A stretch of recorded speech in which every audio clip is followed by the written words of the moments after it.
In the last 30 minutes, Louisville's mayor said at least 7 people are now dead. I'm James Brown. And I'm Gabrielle Enright. We want to show you video that shows the massive cloud of smoke. At one point, the fire at Louisville International Airport was over a mile wide.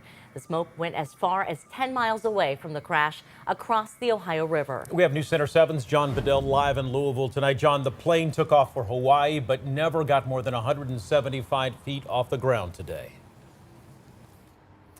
And after that crash, James and Gabby, I want to show you this building here behind me. This is what investigators and officials are using as a victims family reunification center here in Louisville. We are on the northwest side of the airport, and I can tell you I checked, and that crash site is, as the crow flies, a half mile from the fence line, right at the edge of one of the runways here at the airport in Louisville.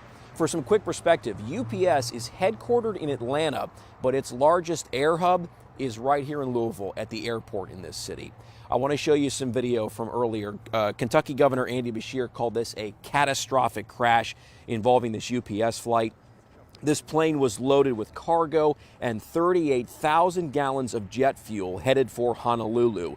Governor Beshear said the plane did not have any specifically hazardous cargo on board, but officials said it is where the crash happened that could create an environmental issue. It crashed in an industrial part of the city.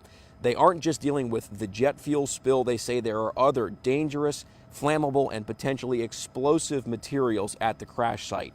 Louisville's fire chief called it a very dangerous situation when he gave us some perspective of the scope of this crash site.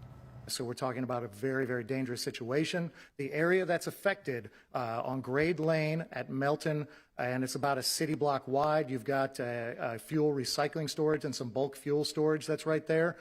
You also have the auto parts area. There's a lot of issues that are going on with being able to surround and try to contain this fire. So that's work that crews are continuing to do right now, as well as continuing to search for survivors. But unfortunately, Governor Andy Beshear has said he expects the number of people killed and injured to continue at this point to go up. We're live in Louisville tonight. I'm John Bedell, News Center 7. And I can tell you, working in the dark, I'm sure the daylight will bring new perspective. Thank you, John.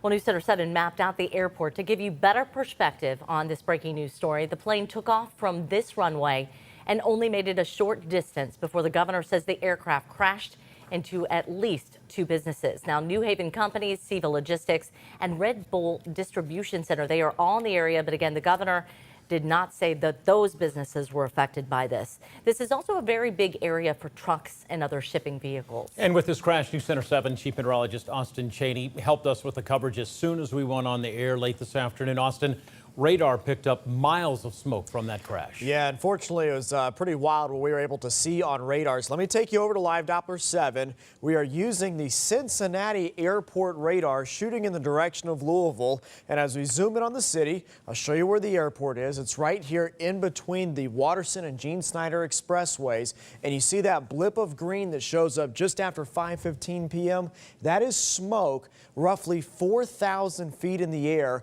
from that plane crash. So think all the heat from the flames and the jet fuel igniting was able to send smoke high enough in the air to be picked up on radar from Cincinnati. Just a crazy situation that we saw unfold earlier today. It'll be probably weeks before we really figure out what caused the plane crash, but weather likely didn't play a role. The sky was clear over the airport, winds were light, no rain, and temperatures were mild. But unfortunately, just a unfortunate situation that developed tonight and we were able to pick up meteorologically. And thank you. And again, I heard an interview earlier tonight saying a person miles away could smell the jet fuel after that crash.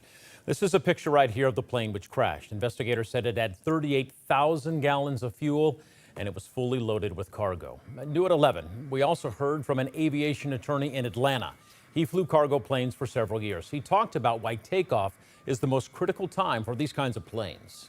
Especially in this case scenario, having flown cargo planes for a number of years, with these long haul flights, you've got maximum amount of cargo, maximum amount of fuel. So you're extremely heavy. You're probably taking off at maximum gross weight.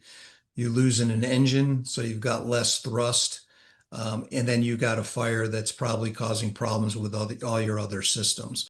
Overnight, I want you to count on WHIOTV.com to keep getting you updated information on this tragedy. And tomorrow morning on News Center 7's Daybreak, John is going to be live in Louisville showing you the devastation when the sun, starts coming up over the crash.